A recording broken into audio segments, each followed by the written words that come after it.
A map of the world which I once showed them kept their attention for hours, those who knew how to read pointing out the places and referring to me for the distances. I remember being much amused with a question which Hope asked me. Pointing to the large irregular place which is always left blank around the poles to denote that it is undiscovered, he looked up and asked, "Pow? Done? Ended?" The system of naming the streets and numbering the houses they easily understood, and the utility of it. They had a great desire to see America, but were afraid of Dublin Cape Horn, for they suffer much in cold weather, and had heard dreadful accounts of the Cape from those of their number who had been round it. They smoke a great deal, though not much at a time, using pipes with large bowls and very short stems or no stems at all. These they light, and putting them to their mouths, take a long draught, getting their mouths as full as they can hold, and their cheeks distended, and then let it slowly out through their mouths and nostrils. The pipe is then passed to others, who draw in the same manner, one pipe full serving for half a dozen. They never take short, continuous draughts like Europeans, but one of these Oahu puffs, as the sailors call them, serves for an hour or two until someone else lights his pipe, and it is passed round in the same manner. Each Kanaka on the beach had a pipe, flint, steel, tinder, a hand of tobacco, and a jackknife, which he always carried about with him.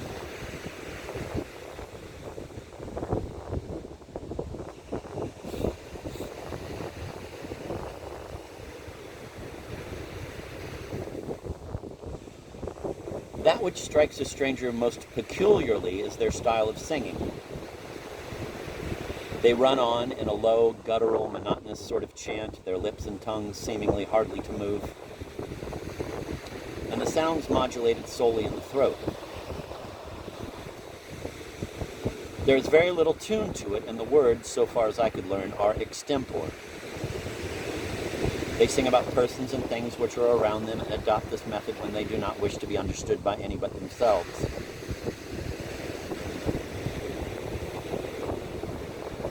And it is very effectual, for with the most careful attention I never could detect a word that I knew. I have often heard Mr. Manini, who was the most noted improvisator among them, sing for an hour together when at work in the midst of Americans and Englishmen, and, by the occasional shouts and laughter of the Kanakas who were at a distance, it was evident that he was singing about the different men that he was at work with. They have great powers of ridicule and are excellent mimics, many of them discovering and imitating the peculiarities of our own people before we had seen them ourselves.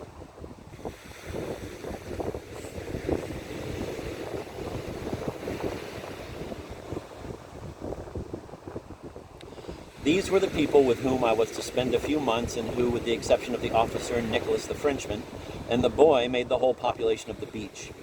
I ought, perhaps, to accept the dogs, for they were an important part of our settlement.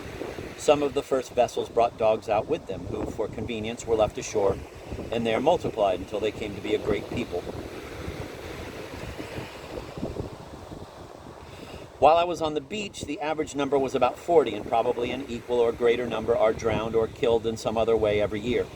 They are very useful in guarding the beach, the Indians being afraid to come down at night, for it was impossible for any one to get within a half a mile of the hide houses without a general alarm.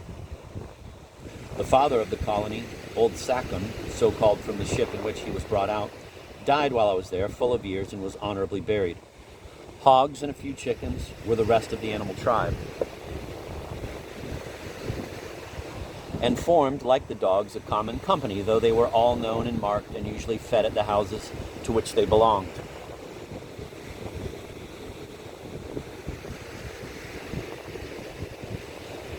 I had been but a few hours on the beach, and the Pilgrim was hardly out of sight when the cry of sail-ho was raised, and a small hermaphrodite brig rounded the point, bore up into the harbor, and came to anchor.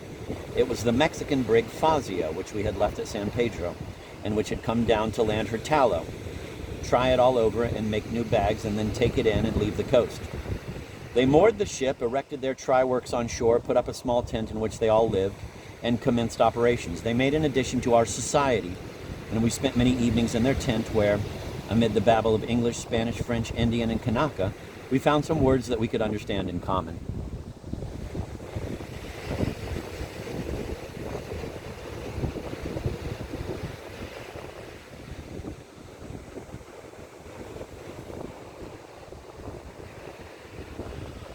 The morning after my landing, I began the duties of hide curing. In order to understand these, it will be necessary to give the whole history of a hide from the time it is taken from a bullock until it is put on board the vessel to be carried to Boston.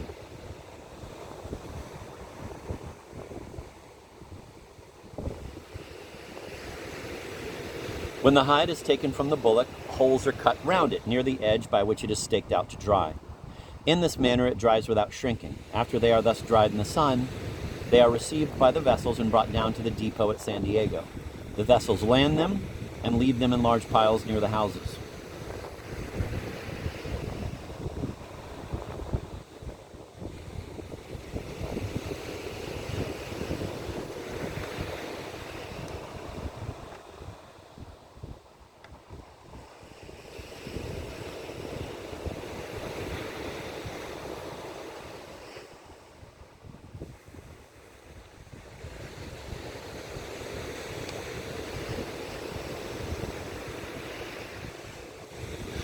Then begins the hide curer's duty. The first thing is to put them in soak. This is done by carrying them down at low tide and making them fast in small piles by ropes and letting the tide come up and cover them. Every day we put in soak 25 for each man, which with us made in 150. There they lie 48 hours when they are taken out and rolled up in wheelbarrows and thrown into the vats. These vats contain brine made very strong, being seawater, with great quantities of salt thrown in. This pickles the hides, and in this they lie 48 hours. The use of the seawater into which they are first put being merely to soften and clean them. From these vats they are taken and lie on a platform 24 hours and then are spread upon the ground.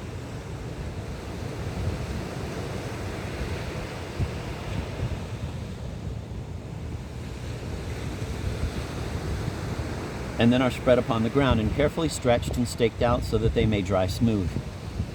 After they were staked and while yet wet and soft, we used to go upon them with our knives and carefully cut off all the bad parts. The pieces of meat and fat which would corrupt and infect the whole if stowed away in a vessel for many months, the large flippers, the ears, and all other parts which would prevent close stowage. This was the most difficult part of our duty, as it required much skill to take everything necessary off and not to cut or injure the hide. It was also a long process, as 6 of us had to clean an 150. Most of which required a great deal to be done to them, as the Spaniards are very careless in skinning their cattle. Then, too, as we cleaned them while they were staked out, we were obliged to kneel down upon them, which always gives beginners the backache. The first day I was so slow and awkward that I cleaned only 8. At the end of a few days I doubled my number, and in a fortnight or 3 weeks could keep up with the others and clean my proportion, 25.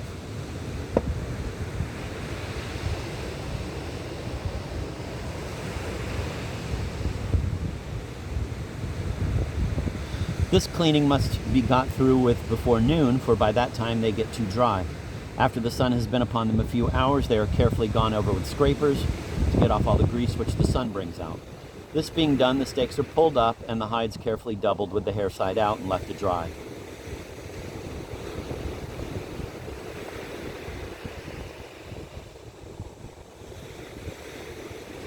About the middle of the afternoon, they are turned upon the other side and at sundown piled up and covered over.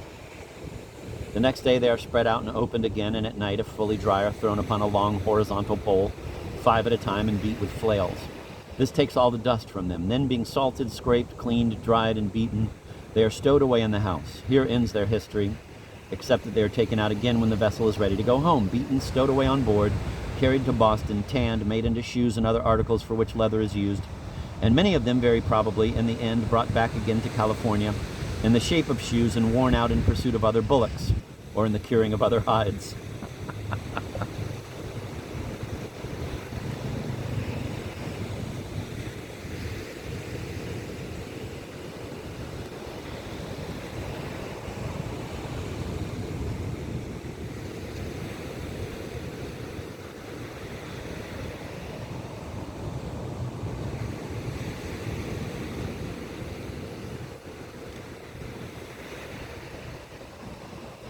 By putting an 150 in soak every day, we had the same number at each stage of curing on each day, so that we had every day the same work to do upon the same number.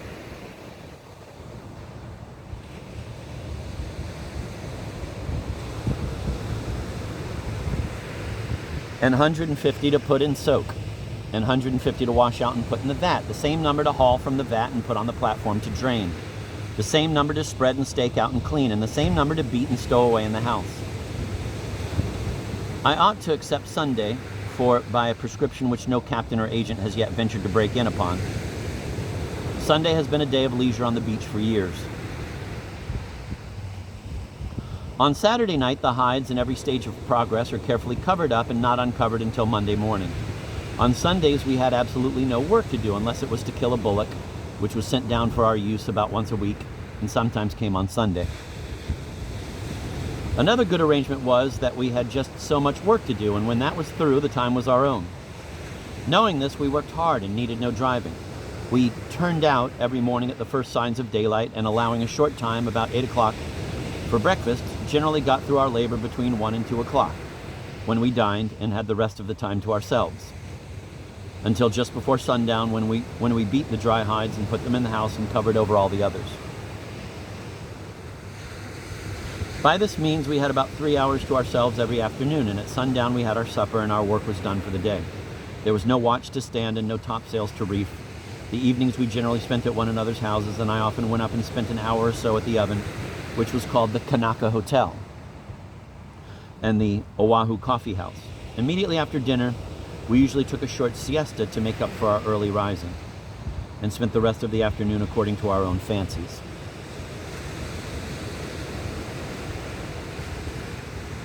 I generally read, wrote, and made or mended clothes, for necessity, the mother of invention, had taught me these two latter arts.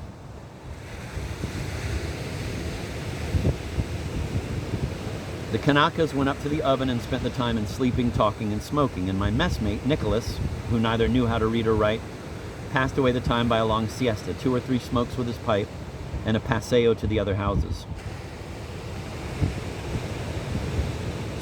This leisure time is never interfered with, for the captains know that the men earn it by working hard and fast, and then if they interfered with it, the men could easily make their 25 hides apiece last through the day.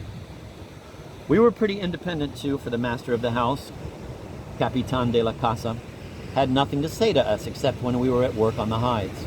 And although we could not go up to the town without his permission, this was seldom or never refused.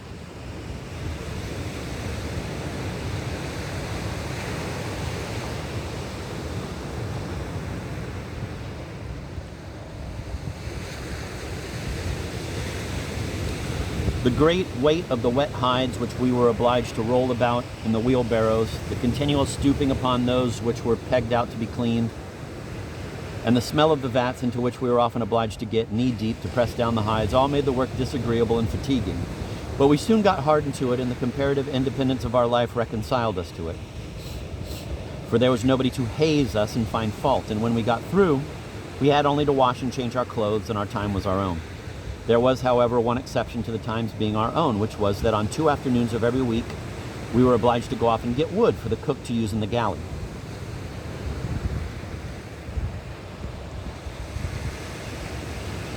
Wood is very scarce in the vicinity of San Diego, there being no trees of any size for miles. In the town, the inhabitants burn the small wood which grows in thickets and for which they send out Indians in large numbers every few days. Fortunately, the climate is so fine that they had no need of a fire in their houses and only use it for cooking.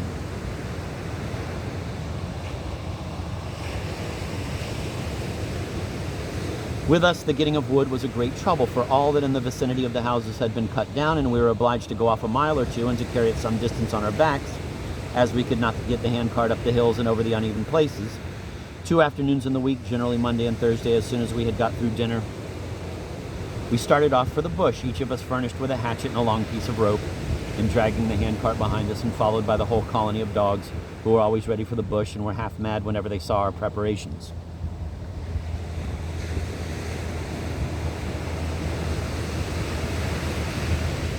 We went with the handcart as far as we could conveniently drag it, and leaving it in an open, conspicuous place, separated ourselves, each taking his own course, and looking about for some good place to begin upon. Frequently, we had to go nearly a mile from the handcart before we could find any fit place. Having lighted upon a good thicket, the next thing was to clear away the underbrush and have fair play at the trees. These trees are seldom more than 5 or 6 feet high, and the highest that I ever saw in these expeditions could not have been more than 12. So that, With lopping off the branches and clearing away the underwood, we had a good deal of cutting to do for a very little wood. Having cut enough for a backload, the next thing was to make it well fast with the rope, and heaving the bundle upon our backs and taking the hatchet in hand to walk off uphill and down dale to the handcart. 2 good backloads apiece filled the handcart, and that was each one's proportion. When each had brought down his second load, we filled the handcart and took our way again slowly back, and unloading, covering the hides for the night, and getting our supper, finished the day's work.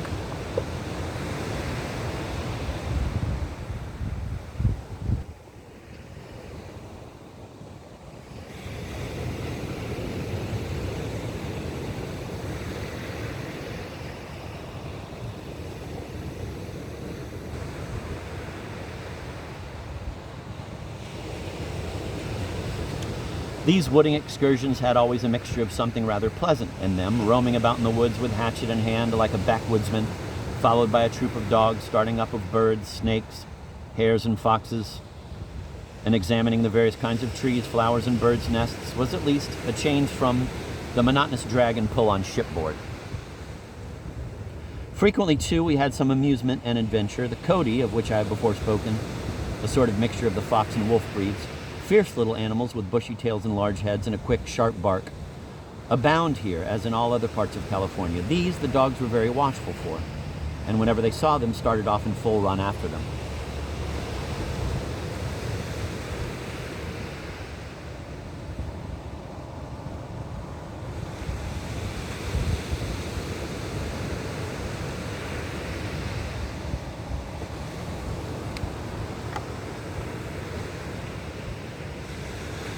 We had many fine chases, yet although our dogs ran finely, the rascals generally escaped. They are a match for the dog, 1-to-1, but as the dogs generally went in squads, there was seldom a fair fight. A smaller dog belonging to us once attacked a Cody, single, and got a good deal worsted, and might perhaps have been killed had we not come to his assistance. We had, however, one dog which gave them a good deal of trouble and many hard runs. He was a fine, tall fellow and united strength and agility better than any dog that I have ever seen. He was born at the islands, his father being an English Mastiff and his mother a greyhound. He had the high head, long legs, narrow body, and springing gait of the latter, and the heavy jaw, thick jowls, and strong forequarters of the Mastiff. When he was brought to San Diego, an English sailor said that he looked about the face precisely like the Duke of Wellington, whom he had once seen at the Tower, and indeed there was something about him which resembled the portraits of the Duke.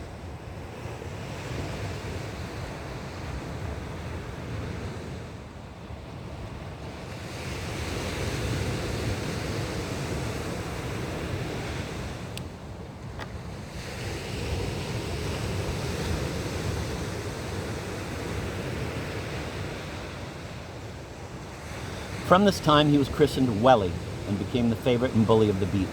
He always led the dogs by several yards in the chase and had killed 2 Cody at different times in single combats. We often had fine sport with these fellows. A quick, sharp bark from a Cody, and in an instant every dog was at the height of his speed. A few moments made up for an unfair start and gave each dog his relative place. Welly at the head seemed almost to skim over the bushes, and after him came Fanny, Feliciana, Childers, and the other fleet ones, the Spaniel and Terriers, and then behind followed the heavy corps, bulldogs, etc., for we had every breed. Pursuit by us was in vain, and in about half an hour a few of them would come panting and straggling back.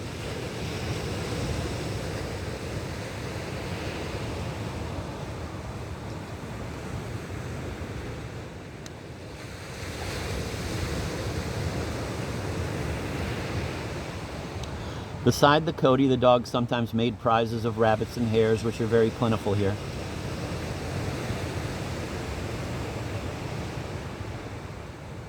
In great numbers of which we often shot for our dinners. There was another animal that I was not so much disposed to find amusement from, and that was the rattlesnake.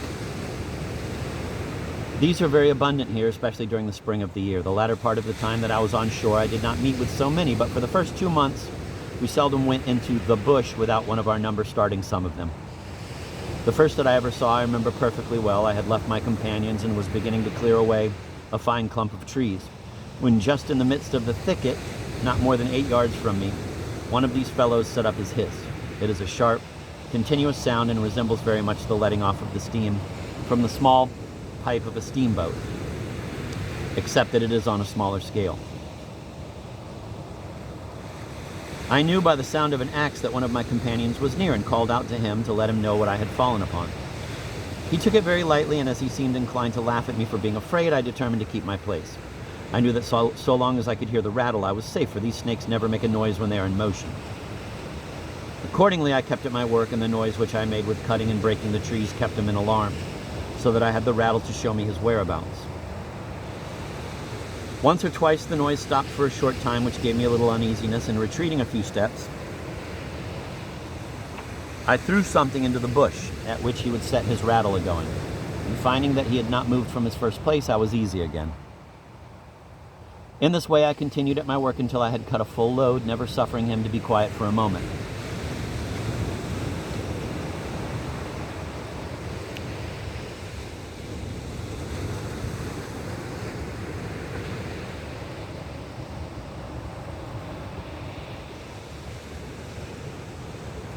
Having cut my load, I strapped it together and got everything ready for starting. I felt that I could now call the others without the imputation of being afraid, and went in search of them. In a few minutes we were all collected and began an attack upon the bush. The big Frenchman, who was the one that I had called to at first, I found as little inclined to approach the snake as I had been. The dogs too seemed afraid of the rattle and kept up a barking at a safe distance, but the Kanakas showed no fear, and getting long sticks went into the bush, and keeping a bright lookout, stood within a few feet of him. One or two blows struck near him, and a few stones thrown started him, and we lost his track and had the pleasant consciousness that he might be directly under our feet. By throwing stones and chips in different directions, we made him spring his rattle again and began another attack. This time we drove him into the clear ground and saw him gliding off with head and tail erect, when a stone, well aimed, knocked him over the bank, down a declivity of 15 or 20 feet, and stretched him at his length. Having made sure of him by a few more stones, we went down, and one of the Kanakas cut off his rattle. These rattles vary in number, it is said, according to the age of the snake, though the Indians think they indicate the number of creatures they have killed. We always preserved them as trophies, and at the end of the summer had quite a number. None of our people were ever bitten by them, but one of our dogs died of a bite, and another was supposed to have been bitten but recovered. We had no remedy for the bite, though it was said that the Indians of the country had, and the Kanakas professed to have an herb which would cure it, but it was fortunately never brought to the test.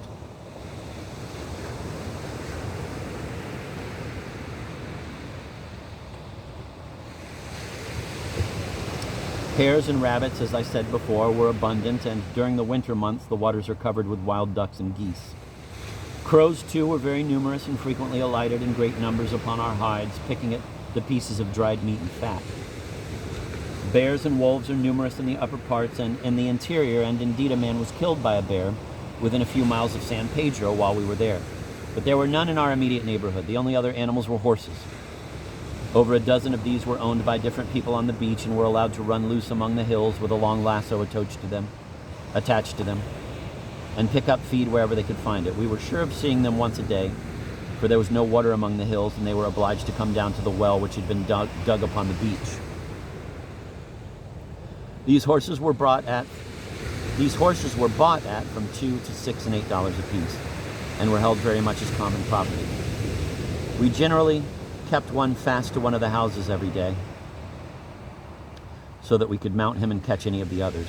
Some of them were really fine animals and gave us many good runs up to the Presidio and over the country.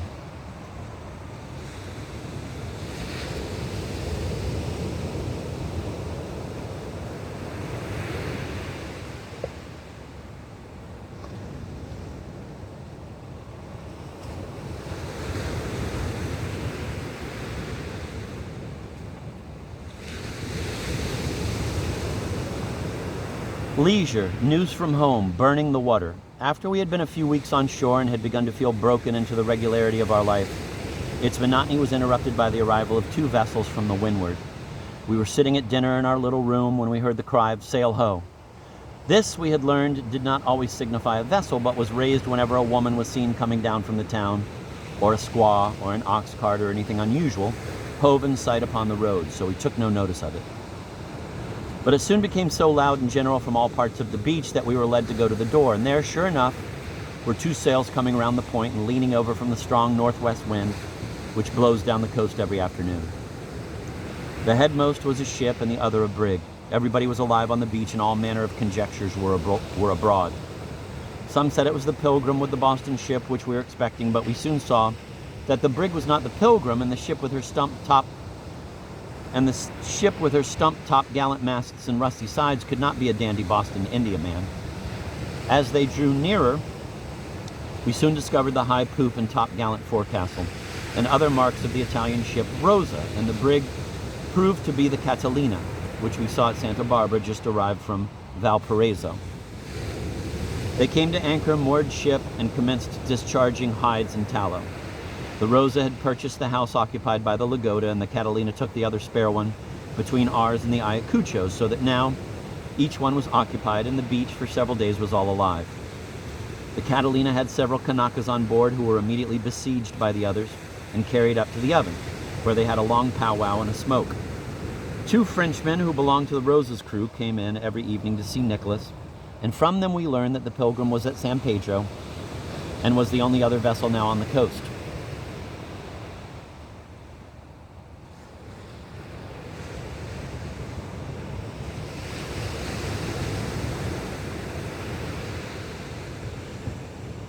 Several of the Italians slept on shore at their hidehouse, and there at the tent in which the Fazio's crew lived, we had some very good singing almost every evening. The Italians sang a variety of songs, barcarollas, provincial airs, etc., in several of which I recognized parts of our favorite operas and sentimental songs.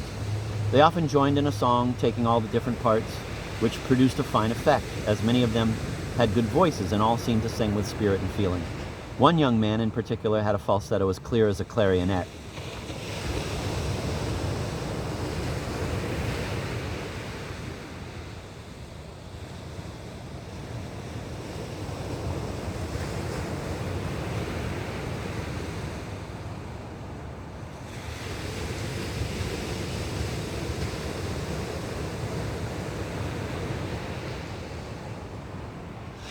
The greater part of the crews of the vessels came ashore every evening, and we passed the time in going about from one house to another and listening to all manner of languages.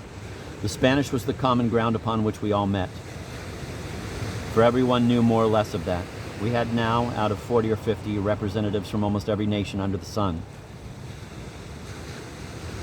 2 Englishmen, 3 Yankees, 2 Scotchmen, 2 Welshmen, 1 Irishman, 3 Frenchmen, 2 of whom were Normans and the 3rd from Gascony, 1 Dutchman, 1 Austrian, 2 or 3 Spaniards from Old Spain, half a dozen Spanish Americans and half-breeds, 2 native Indians from Chile and the island of Chiloe, 1 Negro, 1 mulatto, about 20 Italians from all parts of Italy, as many more Sandwich Islanders, 1 Otaheitian, and 1 Kanaka from the Marquesas Islands.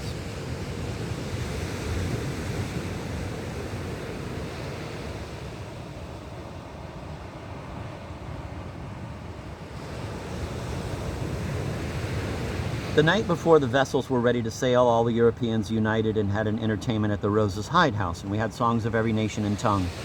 A German gave us Ach, mein lieber Augustin. The 3 Frenchmen roared through the Marseille hymn. The English and Scotchmen gave us Rule Britannia and Wall be King but Charlie. The Italians and Spaniards screamed through some national affairs, for which I was none the wiser. And we 3 Yankees made an attempt at the Star-Spangled Banner. After these national tributes had been paid, the Austrian gave us a very pretty little love song, and the Frenchman sang a spirited thing called Sentinelle, O prenez garde-vous, and then followed the melange, which might have been expected.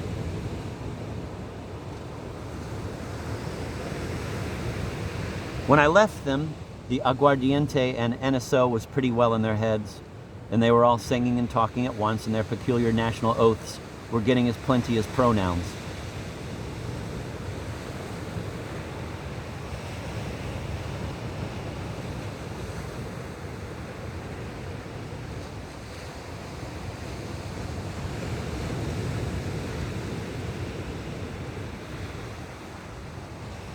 The next day, the 2 vessels got underway for the windward and left us in quiet possession of the beach. Our numbers were somewhat enlarged by the opening of the new houses, and the society of the beach a little changed.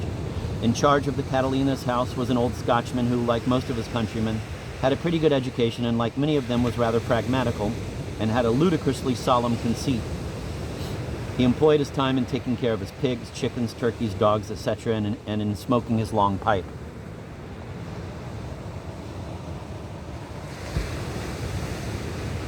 Everything was as neat as a pin in the house, and he was as regular in his hours as a chronometer, but as he kept very much by himself, was not a great addition to our society.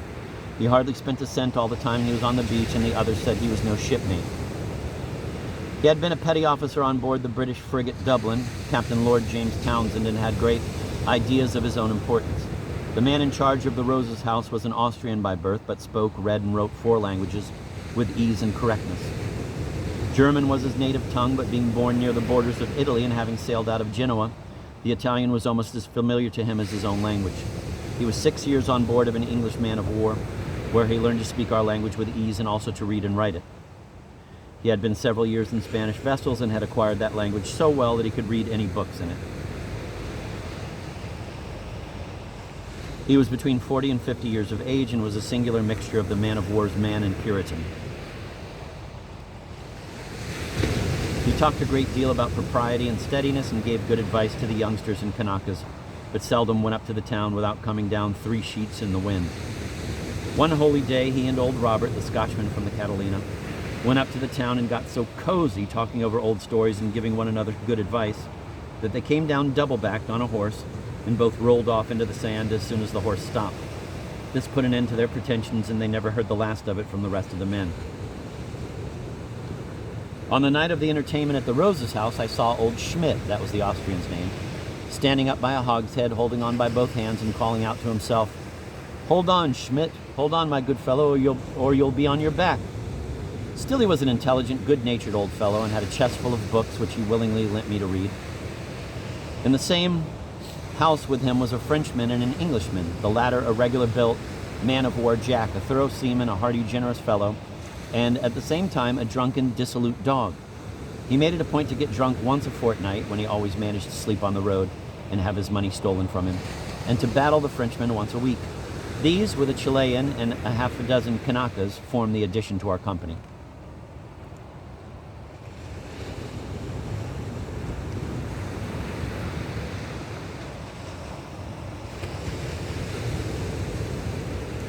In about 6 weeks from the time when the Pilgrim sailed, we had got all the hides which she left us cured and stowed away, and having cleared up the ground and emptied the vats and set everything but to supply ourselves with wood, and set everything in order, had nothing more to do until she should come down again, but to supply ourselves with wood. Instead of going twice a week for this purpose, we determined to give 1 whole week to getting wood, and then we should have enough to last us half through the summer. Accordingly, we started off every morning after an early breakfast with our hatchets in hand, and cut wood until the sun was over the point, which was our only mark of time, as there was not a watch on the beach, and then came back to dinner, and after dinner started off again with our hand cart and ropes, and carted and backed it down until sunset. This we kept up for a week until we had collected several cords, enough to last us for 6 or 8 weeks, when we knocked off altogether, much to my joy. For though I liked straying in the woods and cutting very well, yet the backing the wood for so great a distance over an uneven country was, without exception, the hardest work I had ever done. I usually had to kneel down and contrive to heave the load, which was well strapped together upon my back, and then rise up and start off with it up the hills and down the vales, sometimes through thickets, the rough point sticking into the skin and tearing the clothes, so that at the end of the week I had hardly a whole shirt to my back.